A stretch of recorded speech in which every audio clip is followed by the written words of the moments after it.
When first powered, artPlay will contain a blank configuration. On first use, the user is presented with a QR code to link to a user guide and is prompted to access the system settings to start the setup process.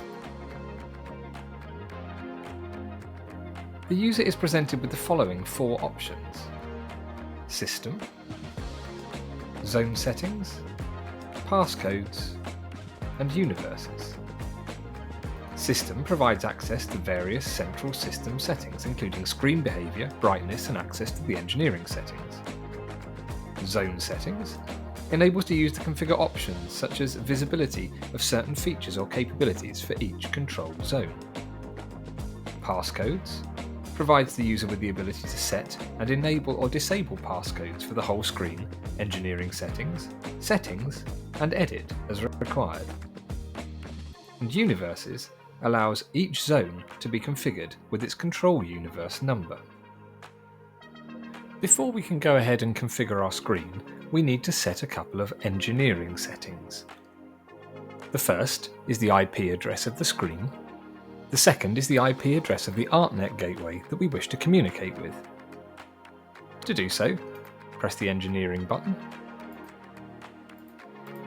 type in the passcode and press the unlock key. You'll be presented with the following screen.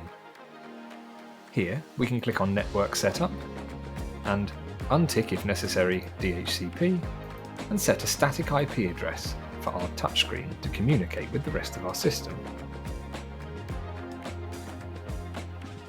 Typically, ArtNet devices sit in the 2 range, but any other valid IP address can be used. A valid subnet needs to be entered, along with a gateway address. Once complete, press Save and back. The network settings will be applied. Now we can enter the IP address of the ArtNet gateway that we wish to communicate with. To do so, press Other Settings, Device IP Addresses, click Device 1 IP address, and enter the IP address of our gateway.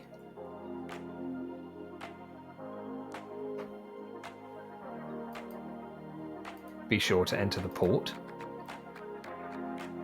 6454. This is the standard port that ArtNet uses for communication. Once complete, scroll to the bottom of the menu, press Save and back, and then Save and Load to go back to our screen configuration. We're now ready to configure our artPlay screen for use.